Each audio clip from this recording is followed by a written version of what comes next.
Okay, thank you everyone for joining today. Today we have invited Dr. Sam Vaughan from the University of Sydney. Thank you, Sam, for accepting our invitation. Sam did his PhD at Oxford, which he finished in 2019, working with Roger Davies, and now, ever since, he has been working at the University of Sydney as a postdoc. But he is actually now physically in Melbourne since about 2 or 3 months ago. So yeah, it would have been nice if we could have had him in person, but we should have some opportunities to see him in the future. So yeah, please take it away, Sam. Cool, thanks, Rio. Yeah, so I'm going to be talking to you today about solar population of galaxies from spatially resolved spectroscopy, and yeah, normally talking about absorption line spectra, and as I've said here, scanning galactic barcodes. So just a brief outline of my talk. I should say before I get started, by the way, I can see the chat window, so if you would like to raise a question or anything, please let me know. Or there's not very many of us here, so if you want to just you can feel free to unmute and ask a question as well. That's perfectly good. So yeah, please stop me if you'd like to ask a question. Yeah, anyway, so just a brief outline of my talk. First I'm going to start with some background, a little bit of history about spectroscopy of galaxies. Then I'm going to talk about something called the initial mass function of galaxies and my measurements of them in some massive early type galaxies. And I'm going to finish off with some recent work looking at the stellar metallicities of the nearby galaxy population. So that's using the SAMI survey and looking at a few thousand galaxies together. So why do I talk about galactic barcodes? So some of you may have seen this image here. This is data collected of our own sun from an instrument at the Kitt Peak Observatory in the USA. Each one of these lines here is an absorption feature from some atoms or ions in the photosphere of our sun. Actually, that's not quite true. A couple of these come from the Earth's atmosphere. Of course, we're looking through our own atmosphere in order to measure the sun. But pretty much all of these lines are from different atoms and elements in the sun. And by measuring these and studying them, we can learn lots about the kind of chemistry and composition of our sun. And then by applying this to other galaxies, we can learn lots about their formation history and how they evolve. So a bit of a brief history. On the left here, you can see Joseph von Fraunhofer. On the right is William Wollaston. And these two were some of the first people to actually take a spectrum of our sun. And they were the first to describe these dark patches in the spectrum, which I showed you before.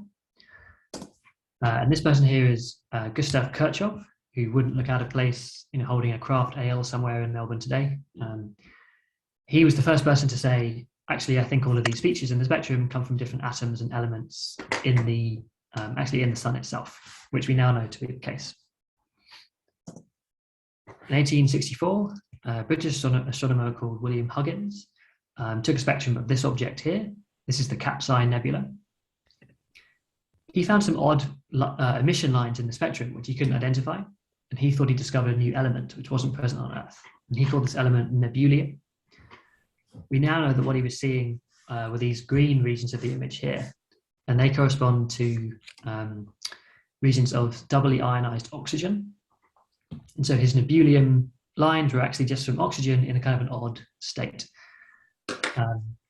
Yeah, it's clear that there are regions of space where there are conditions very different to where we have the conditions we have in the laboratory here on Earth. But this wasn't it turns out actually a few years later, people did identify helium in the sun before it was discovered on Earth. And so this process of discovering elements in space, did end up with an actual discovery.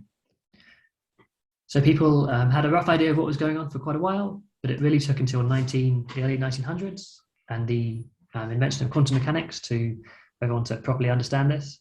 So this is Niels Bohr, and of course we're all familiar with his model of the atom. He was the first person to kind of quantitatively explain the Balmer series of hydrogen lines, which have puzzled people for a while. And then now, just as a brief aside, this isn't really a kind of big moment in history. Just wanted to point out some of the pitfalls that can happen when you're doing spectroscopy of objects in the sky.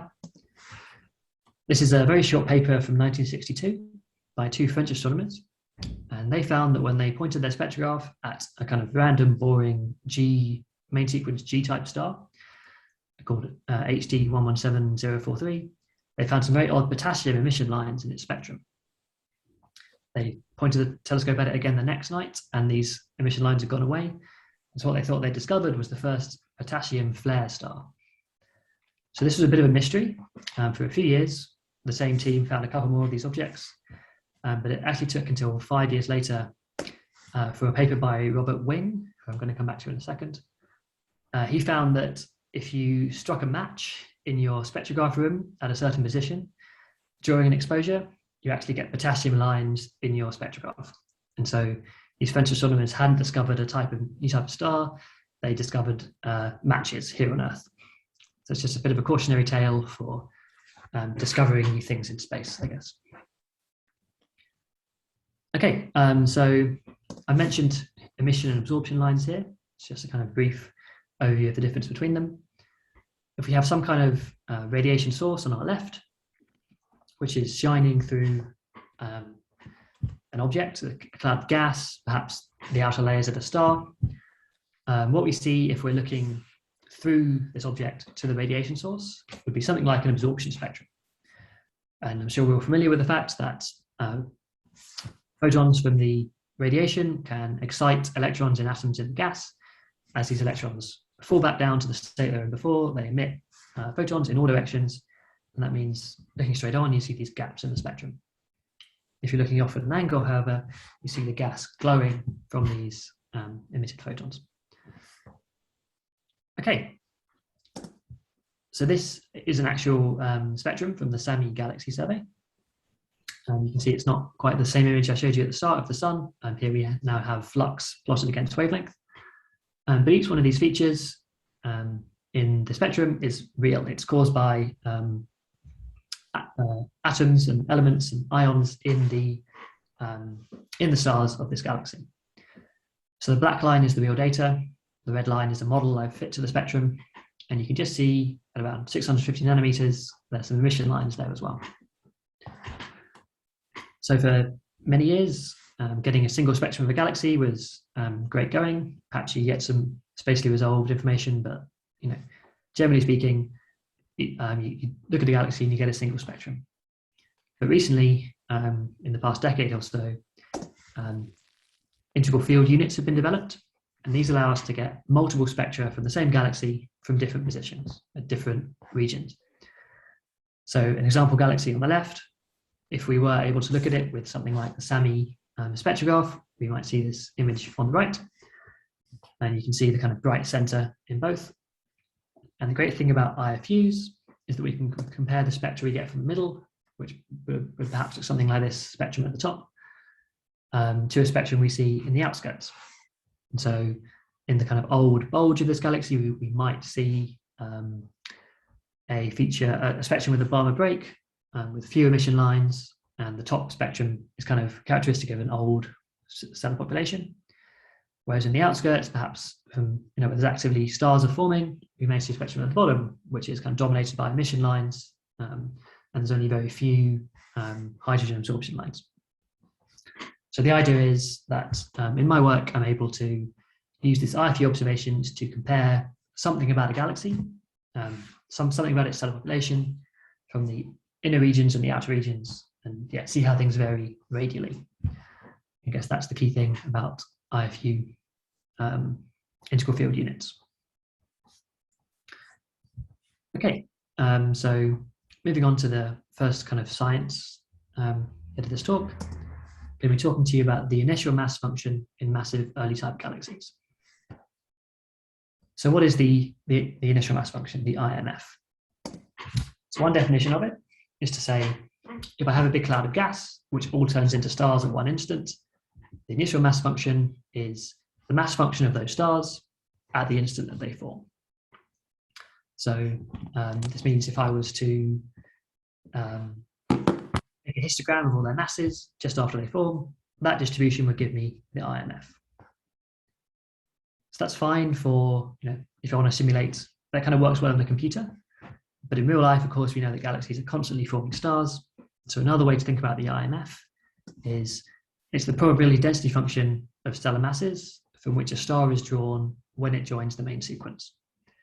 So if my galaxy is forming, say, has a star formation rate of 2 solar masses per year, the IMF tells you whether you're likely to form 1 2 solar mass star or 5 smaller stars, that kind of thing. So it might help to see a kind of plot of what this looks like. Here are some observational determinations of the IMF in our own galaxy. So you can see on the x-axis, we're plotting log stellar mass. And the y-axis is the number of stars we see per bin of log stellar mass. So what we find is that each of these lines is a different observational determination of the IMF. The thick blue line comes from work by Erwin Salpeter in 1955. And his kind of pioneering study went and did basically a census of stars close to our sun, and just he had to do some clever work to go from the masses of stars today to infer the masses of stars when they were born. He found that the IMF was a power law with a slope of 2.35, and that's that blue line you can see in this plot today.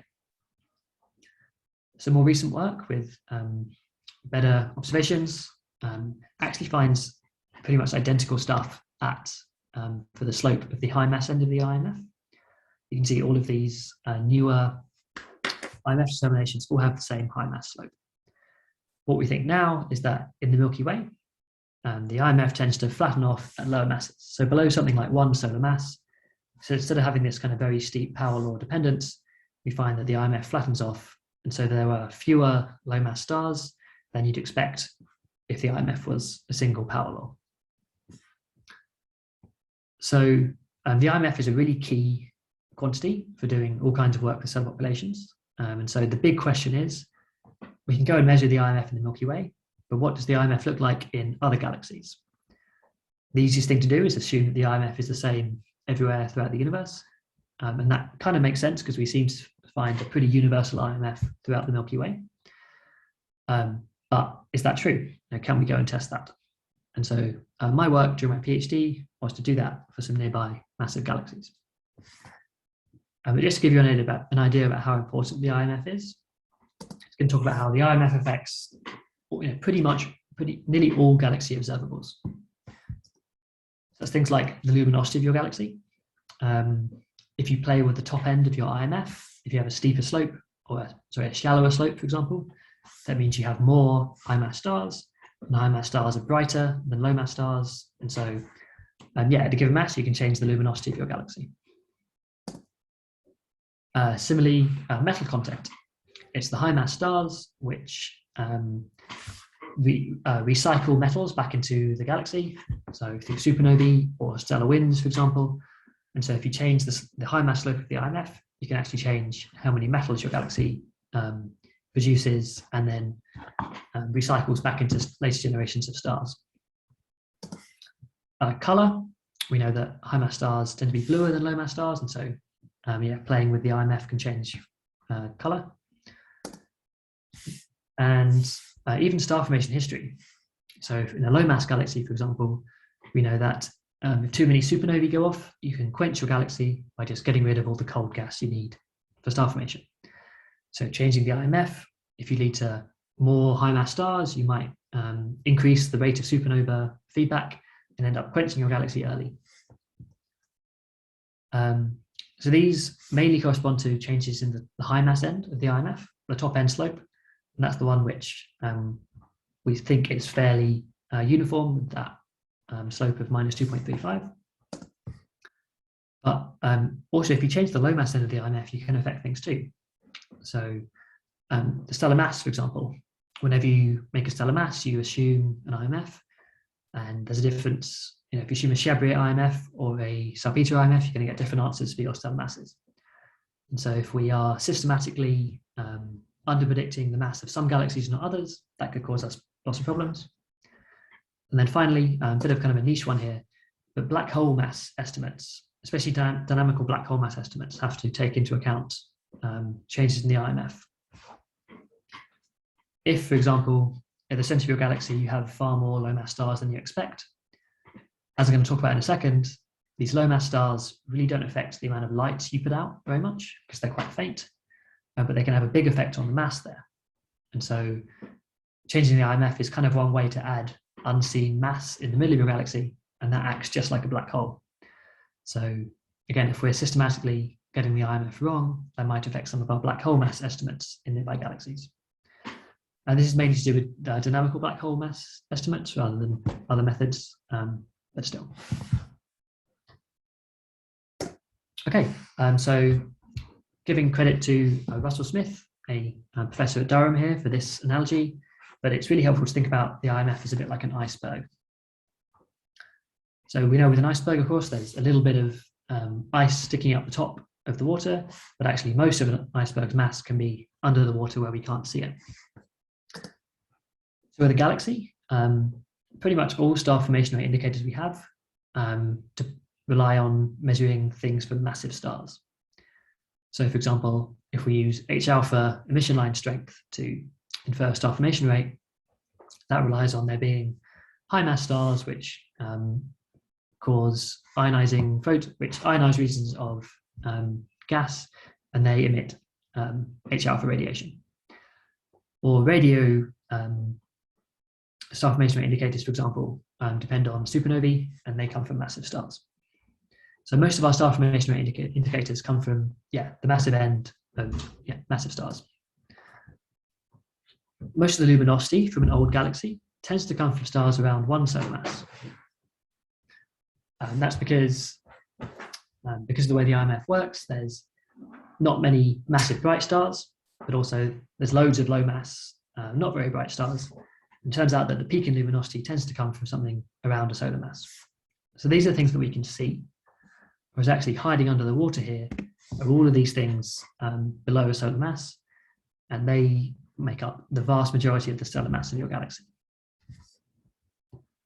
And as we can see from this plot from a paper by Charlie Conroy and Peter Van Dokkum in 2012, the top panel here shows the cumulative mass of your population plotted as a function of stellar mass, and all the lines correspond to different IMFs. So the blue line is kind of very steep x equals 3 IMF. That's a very steep power law with lots and lots of low mass stars. The black line is the salpeter IMF I've mentioned, red is Chabrier, and then green is an IMF where there aren't many low mass stars at all. And you can see that even in a salpeter galaxy, half of the mass of the galaxy comes from stars below around 0.3 solar masses. The bottom plot, however, looks at the cumulative luminosity. And you can see for a salpeter IMF, something like 5% of the light comes from these stars, even though they make up 50% of the mass. So there's this huge discrepancy between where the mass is coming from and where the light is coming from. Okay, so how do we actually go and measure the IMF? Basically, it sounds quite simple, but it's quite a difficult technique. But what we do is we go and measure the contribution of low mass stars to a galaxy spectrum. So we know that the spectrum of a star depends very much on its mass and therefore its temperature. So hot stars have different spectra to cool stars. So by knowing what a low mass star spectrum looked like, we can just kind of go and see, do we see these features in my elliptical galaxy spectrum? So this Hertzsprung-Russell diagram, the stars we're looking for are things down here. These are things on the main sequence with small masses and which have surface temperatures something like between 3,000 Kelvin and 6,000 Kelvin. There is an issue with doing this, however, which is that actually there are other stars which have temperatures of around the same thing, and they're much brighter. So you can see up here, kind of vertically above the stars we want to look at, are these giant stars. And these have similar surface temperatures, and so they tend to have similar spectra, but they can be orders, they're orders of magnitudes, perhaps even 1 million times brighter than some of the stars we're looking for. And that means there's quite an important degeneracy here. And so it's hard to tell whether we're looking at a very large number of low mass main sequence stars or dwarf stars, or they're looking at a small number of low mass giant stars instead. So how can we break this degeneracy? Well, thankfully, there are these things called gravity sensitive absorption features. So these are parts of the spectrum where the spectrum changes depending on whether or not it's coming from a dwarf star or a main sequence star or a giant star. And these things work because giant stars have very large radii, and that means they have much lower surface gravities compared to a main sequence star. So that therefore affects the electron densities in the atmospheres of these stars. And through kind of complicated maths with things like the Saha equation and various equilibrium processes, you can end up having features which are stronger in low gravity environments and other features which are stronger in high gravity environments. So let's have a look at some of these features. This also comes from work by Charlie Conway in 2012. Each of these panels shows one region of a spectrum in a star. The thick blue and thick black lines come from main sequence stars. So an M dwarf, two M dwarfs, whereas the thin red line and thin blue line come from giant stars. These are the ones with large radii and low surface gravities.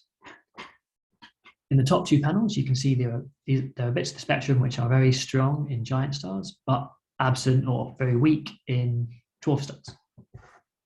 So the top left panel is a series of 3 calcium features called the calcium triplet, which are much stronger in the giant stars than in the dwarf stars. And similarly, there are these 3 carbon monoxide band heads in the far red of the spectrum, which again are stronger in giants than dwarfs.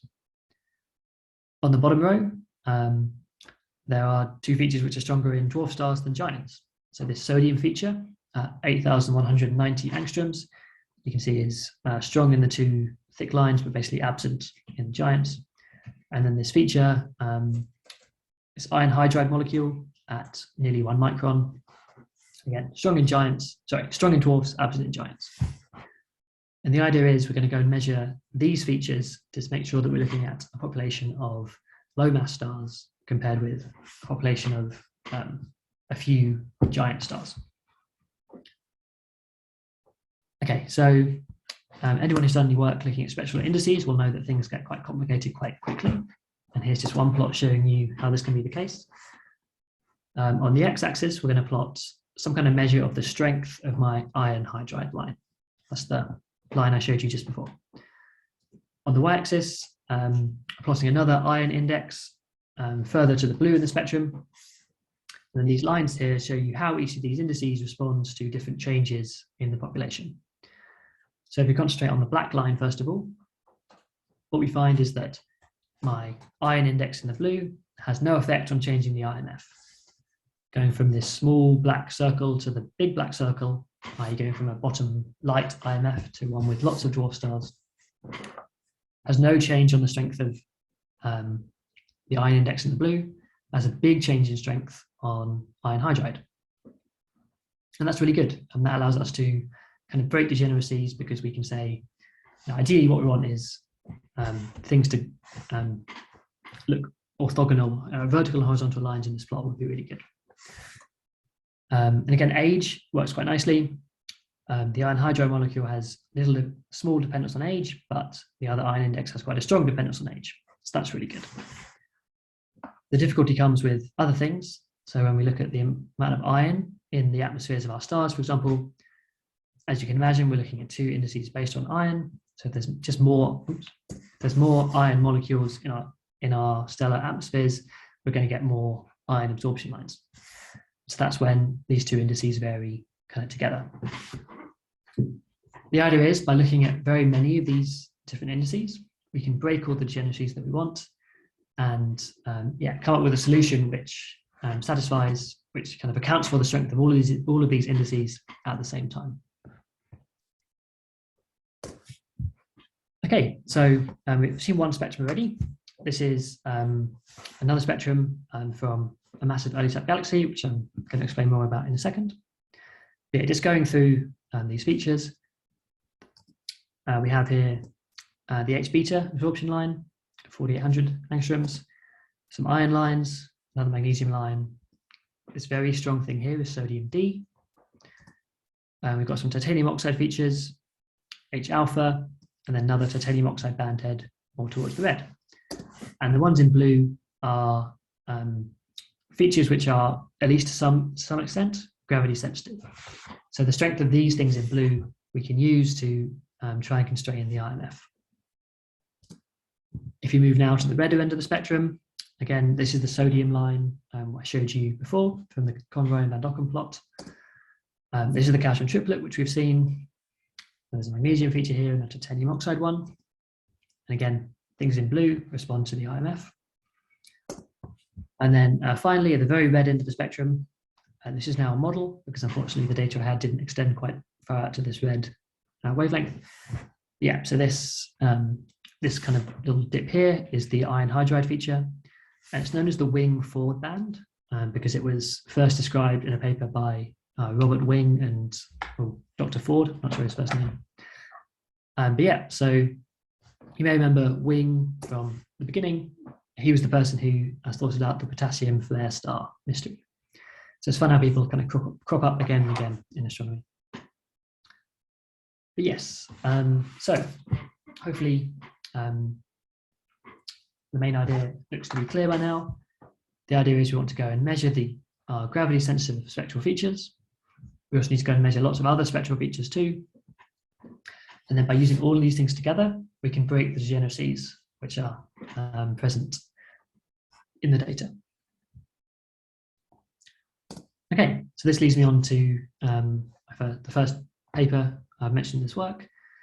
This is my work looking at the IMF in NGC 1399. So this is the Fornax cluster of galaxies, and NGC 1399 is this thing over here. Some of you may be familiar with the spiral galaxy in the bottom right. That's Fornax A, which is a very interesting galaxy in its own right. It's a massive radio source. But yeah, we're looking at the early type on the left. And here is its spectrum. This is just one spectrum from the MUSE observations I have of this galaxy. And yeah, basically it's a very high signal to noise observation. So on the left, you can see the MUSE cube. Here I've just kind of collapsed collapse the cube along the wavelength dimension to make an image. And the dotted lines here correspond to radial bins. So on the right, you can see all the radial bins that I used. And so I summed up all the flux from each one of these annuli and then extracted a single spectrum and used that and measured the IMF in that spectrum. Yeah, this only works because NGC 1399 is a slow rotator. And that means it doesn't have a lot of ordered rotation.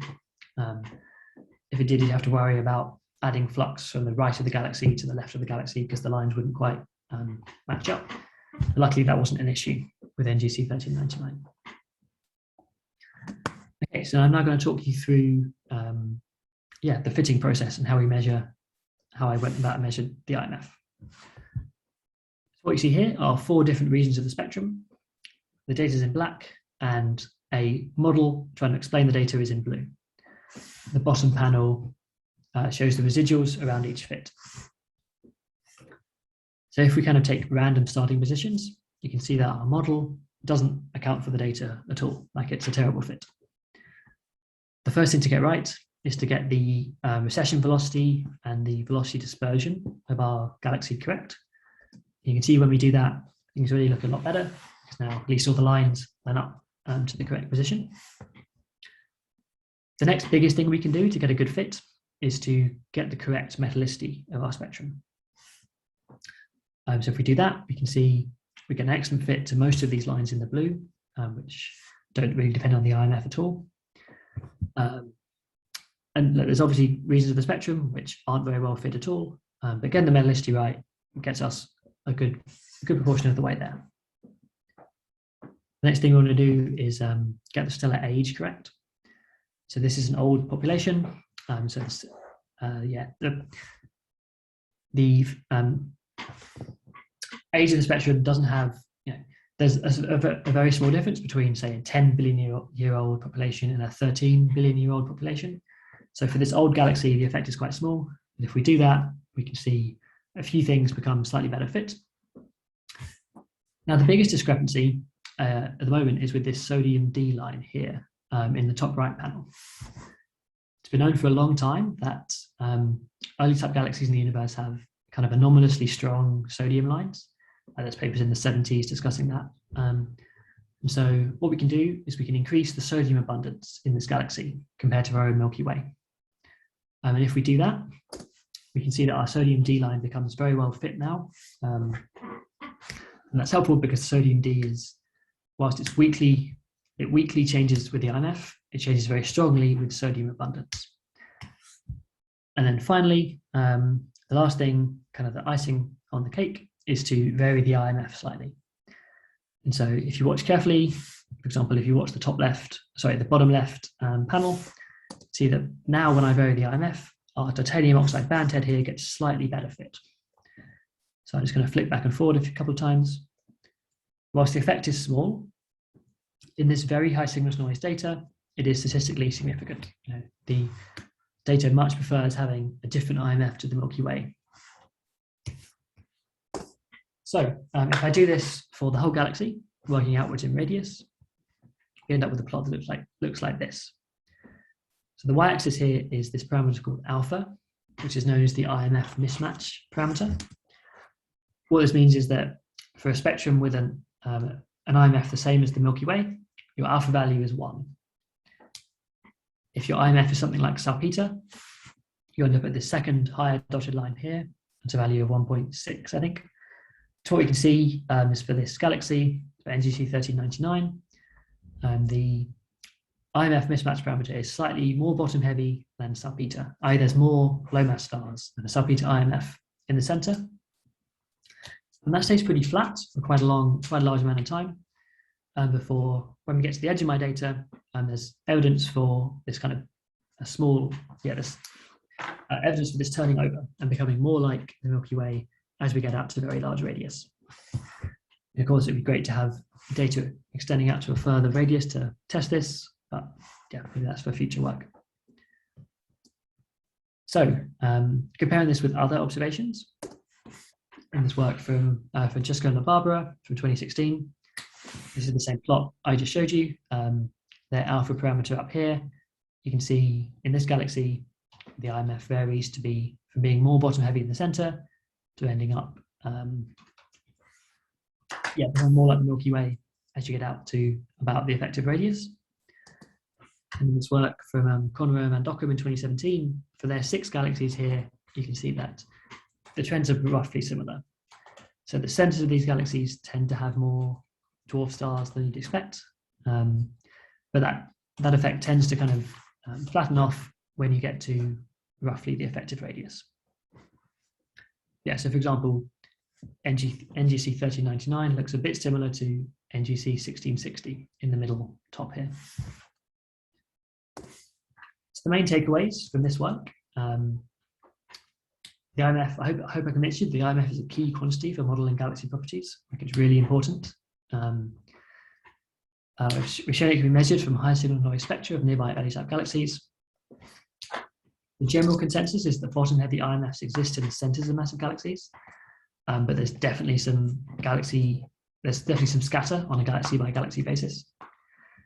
And then, there are definitely some unanswered questions about the agreement between techniques. There's a couple of odd objects where it's quite hard to get different techniques to agree.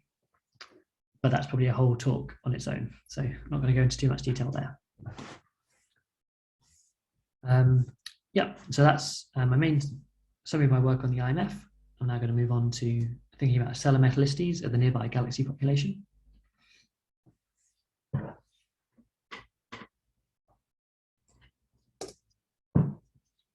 Okay, so I've mentioned metallicity a couple of times before. Probably should have defined it first. It's basically how many elements heavier than hydrogen or helium exist in the atmospheres of your stars. And we compare this to the solar metallicity. So something more metal rich than the sun ends up having more heavy elements than our sun does. So why is measuring this thing helpful? Well, so the present day metallicity of the galaxy gives us clues about its formation history. This is work by Peng et al. And Truster et al., who discuss the idea that metallicity relates to a galaxy's quenching timescale. So if galaxies quench quickly, they might end up with this metallicity. If they quench slowly, they end up with a different metallicity. And we've also seen from simulations that steep metallicity gradients are expected from a simple kind of monolithic collapse scenario. So if one big cloud of gas turns into one big galaxy, you end up with quite a steep metallicity gradient. Whereas galaxies that kind of form their centers and then accrete smaller galaxies around the edges tend to have flat gradients. So measuring gradients is also important for studying metallicity. Okay, so I've done this for around 2,000 galaxies from the SAMI survey. Here's a quick example of what the data looks like. So on the left, you can see a postage stamp image of one of the SAMI galaxies. You see it's got quite a blue disk and then quite a red old center. And if we look at measuring the stellar age, we see we recover that nicely. So the center of this galaxy looks like it's older than the outskirts. And similarly, if we look at the metallicity, you see the center of this galaxy is more metal rich than the outskirts. So yeah, again, we're using the power of the IFU to see how things change within a single galaxy, which is really exciting. So I have these maps for 2,000 galaxies, but I've actually condensed everything down to just a 1D profile for each galaxy. So here you can see the metallicity. Oh, so I've lost my axis labels here, but this is metallicity on the y-axis against radius on the x-axis. And yeah, what I've done is I've fit straight lines to each galaxy individually and measured their metallicity gradient and their metallicity intercept. I haven't got time to go into it too much here, but I've done this in two different ways, one of which is just treating each galaxy totally individually and fitting a straight line. But the other, I've also built a Bayesian hierarchical model so that essentially the prior for some galaxies is different to the prior for others. So we know, I wouldn't expect a very massive galaxy to have a very low metallicity. And so I've built that kind of prior knowledge into the model by building what's called a hierarchical model. So yeah, I don't have time to talk about that very much, I'm afraid. And I actually get the same results if I just do a kind of standard fitted line to each galaxy. Yeah, happy to chat about that later or offline if that's interesting. Okay, so yeah, having done this, this talk's mainly going to concentrate on the central metallicities of these galaxies. So the metallicity when we get to r equals 0. And if I plot this against stellar mass, what we see is a plot like this. So this is a very well-known result. What we have is that blue galaxies, which are currently star-forming, at fixed mass, they tend to have lower metallicities than galaxies which are currently passive, ones that have finished their star formation. And you can see that here that basically everywhere on the plot, at fixed mass, the blue points are below the red points. And the yellow points, by the way, are just kind of an intermediate class, things which aren't on the main sequence of star formation, but also aren't quite passive yet. Yeah, this is a very well-known result. You can see work from Anna Galaxy in 2005, Peng et al. In 2015, and Truster et al. In 2020. At fixed mass, there is this, at fixed mass, quenched galaxies tend to be more metal-rich than star-forming galaxies. Okay, so how can we relate this to quenching? So in the 2015 Nature paper, Peng et al. Made the following argument. So when a galaxy is forming stars, we know that its stellar metallicity is regulated by its gas phase metallicity. And that makes sense because stars are formed out of gas.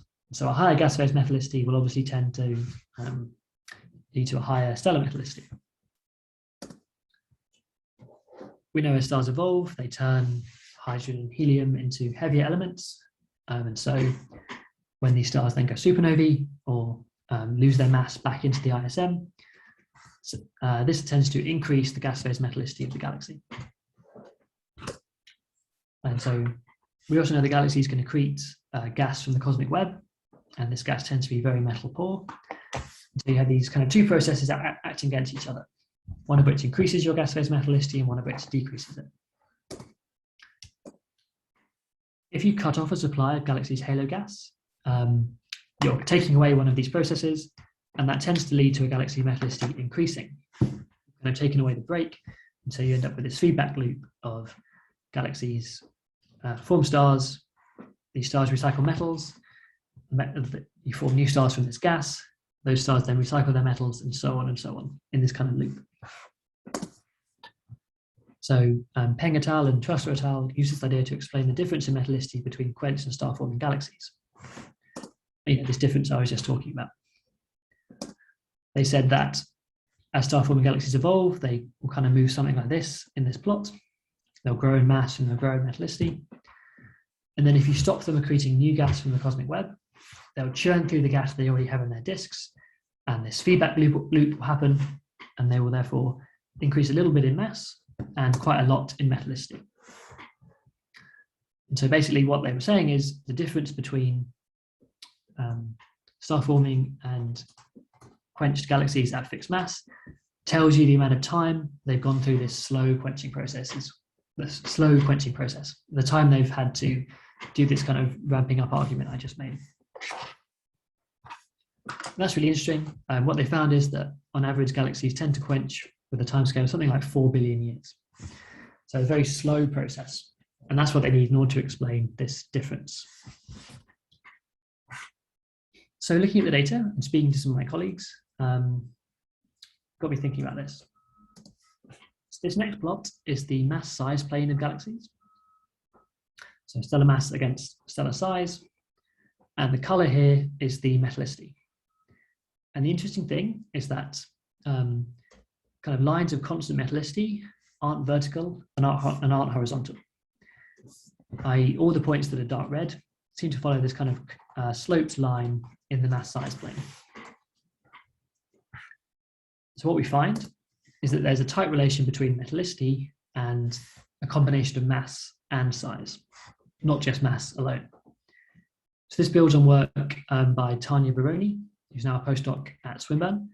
And she found for star-forming galaxies and passive galaxies separately, that metallicity follows a much tighter relationship between m divided by r than between m or r or m divided by r squared or any other quantity on its own.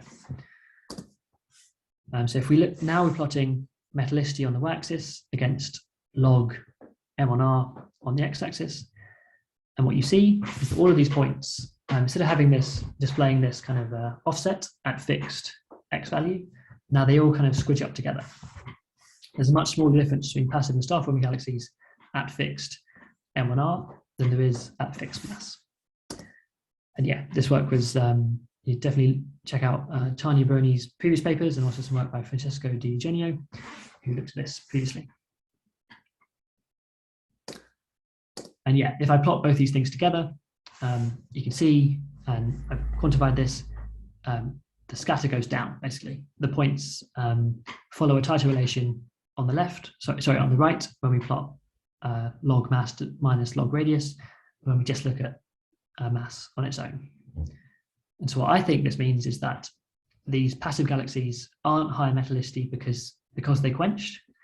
I think they're high metallicity because, in general, passive galaxies are smaller than star-forming galaxies. Cool. So I thought this was quite nice, but I wanted to try and explain this, apply this to quenching, apply it to kind of a toy model of galaxy evolution. So to do this, I set up. I took the observed mass size relation and the observed stellar mass function of galaxies between the redshift of 1 and 6. So I just kind of took random points from here. And then based on the galaxy's mass and their size, I use my plot in the previous slide to give them a metallicity. So I now have a kind of series of, in air quotes, galaxies with a mass and a size and a metallicity. And I can now evolve these things forward in time using the various relationships we have. So I said that star-forming galaxies should always lie on the mass star formation rate relation, so the main sequence. They should always lie on the mass size relation, and they should also always follow the plot I showed you in the previous slide, looking at metallicity and mass divided by radius. So yeah, these will all step forward from their starting redshift to 0, and then when we get to 0, I look at my kind of resulting galaxy population, and then pick one so they match my SAMI sample. So that's me kind of observing them in the same way as SAMI does. And I add some observational uncertainties there as well. So that's all fine, but it doesn't include the effect of quenching. Everything I said before, galaxies would just kind of stay star forming until they got to redshift 0. So to think about quenching, I used the following. So this is the mass size plane of SAMI galaxies. I should say it's only SAMI central galaxies because I've got rid of the satellite galaxies because they may quench in kind of other different ways. Yeah, these are the SAMI centrals in my observations. Blue points refer to centrals which are currently star forming, and red points refer to centrals which are currently passive. So as my kind of toy model galaxies evolve in mass and size, they move something like this. And what I've said is, I've chosen this black line kind of empirically, just by looking at the data.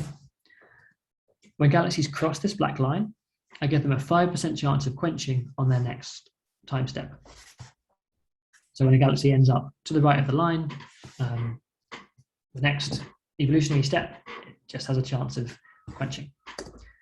And I say that quenched galaxies stop growing in mass, they stop growing in size, and they stop growing in metallicity. So everything kind of switches off. And I make the point that this quenching is really fast, and it's shorter than 100 million years, because that's the time step. This is pretty much instantly on to off with a 5% chance. And yeah, the interesting thing is if we do that, we actually get a really nice agreement with the data. So the top row here is the data.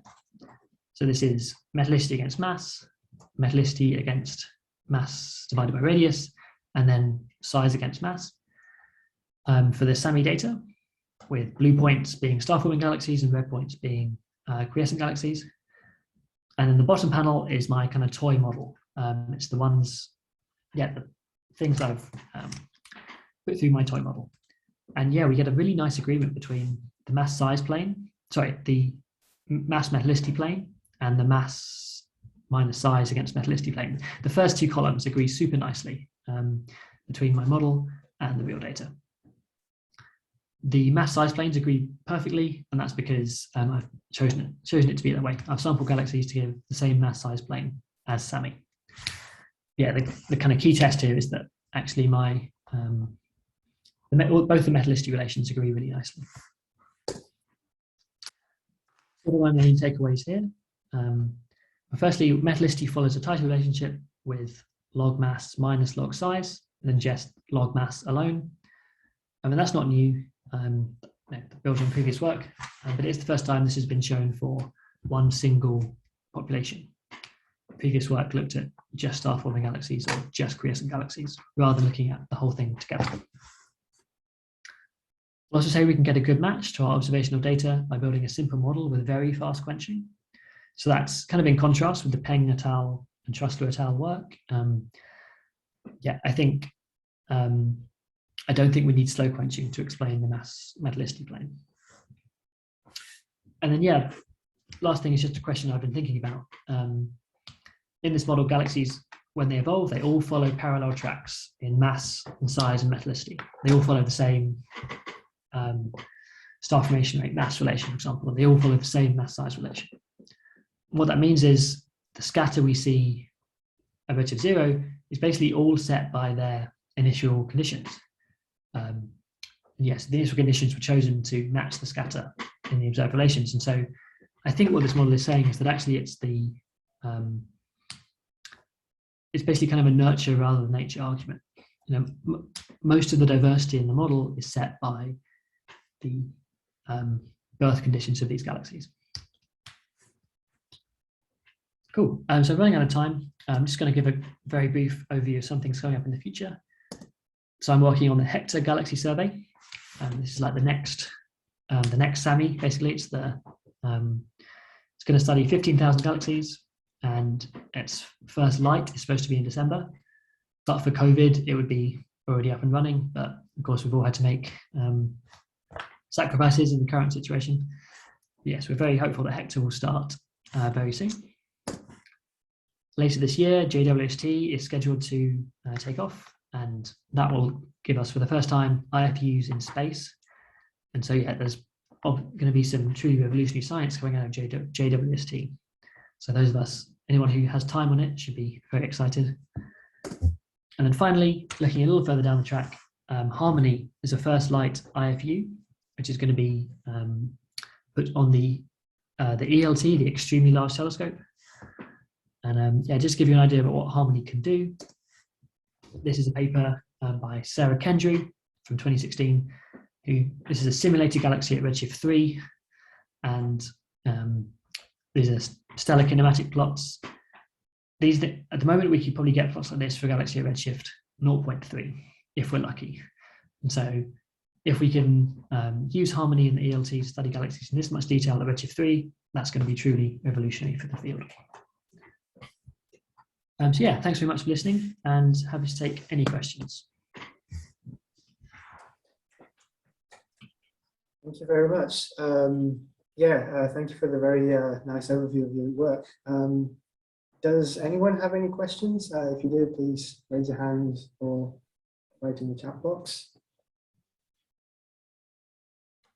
And while we're waiting, can I ask a question myself? Yeah, I was interested in your first work, so in your IMF thing. So I understood how you kind of, the concept of using like this gravity dependence absorption, but that's for single, I understand the concept for single stars, but to map it into an IMF, or like to get an IMF from that, you need to take into account the stellar evolution, don't you? And yes, yeah, definitely. So do you take into account any binary evolution for that, and will it affect your results if you do or not? Interesting. And yeah, so I haven't done any work making the stellar population models themselves. So some very smart people work on that kind of thing. So there's a group of at the IAC in Spain, led by Alexander Vazdekas, and then also people in the USA. So Charlie Conroy works on the stellar population models. And yeah, they're incredibly complicated. And I think that's an entire PhD on its own, basically. The counts, I'm not sure how they deal with binary stars. I'd have to go look that up in the original paper, I think. We know from work by JJ Eldridge and kind of the BPAS team that actually binaries are incredibly important for getting lots of your kind of entire galaxy properties correct. And so I'm sure they're taking into account somehow, but I have a feeling that's kind of a whole kind of worms that people could definitely sit and discuss for hours and hours. So in your work, you use one of the existing pipelines to just convert the spectra into an IMF? Yeah, so I use models from Charlie Conroy, but all the fitting and everything else I built myself. Yeah. Yeah, it might be interesting, to just even maybe compare BPAS with Conroy models. Yeah, so I'm not super familiar with the BPAS model. I'm not sure if they have IMF variations in them. But I'm chatting, so JJ Eldridge is giving a seminar at UCID in a few weeks' time. So that's definitely something I should ask her. Okay. Does anyone else have any questions? Yeah, if I could follow up on a little bit, or partly on Rio's question also about IMF. So in addition to IMF variations, right, the history of star formation is obviously playing an important role because, okay, for example, more massive stars will just disappear from your sample because they evolve and so on. So how how do you simultaneously model both the uncertainty in the IMF and the uncertainty in the star formation history? And do you have to assume some kind of a shape for the star formation history, for example? Yes, yeah. So excellent point. Yeah, that's a huge question mark in the work, which is basically why it's, the work's only been, this kind of study has only really been applied to massive early types, because there we're much happy with the assumption that the star formation history can be described as a single burst. So that's the assumption in my works, the same in, I think, all the other previous things I showed you. You get into a very large parameter space if you're trying to model the IMF as well as star formation histories, and it's probably too many parameters to, you could fit anything you want, I assume. And so, yeah, that's a big assumption, big caveat we always have to remember, is that we're assuming a single burst star formation history. Got it. Thank you. Thank you. Does anyone else have any quick questions? Yeah, if not, we are almost at the time, so let us thank Sam again for a virtual, maybe, yeah, real applause. And yeah, I'm sure, yeah, Sam would be happy to accept any questions over email or yeah, definitely. So yeah, thank you very much. And yeah, we will have our next seminar in 2 weeks' time, but until then, see you all.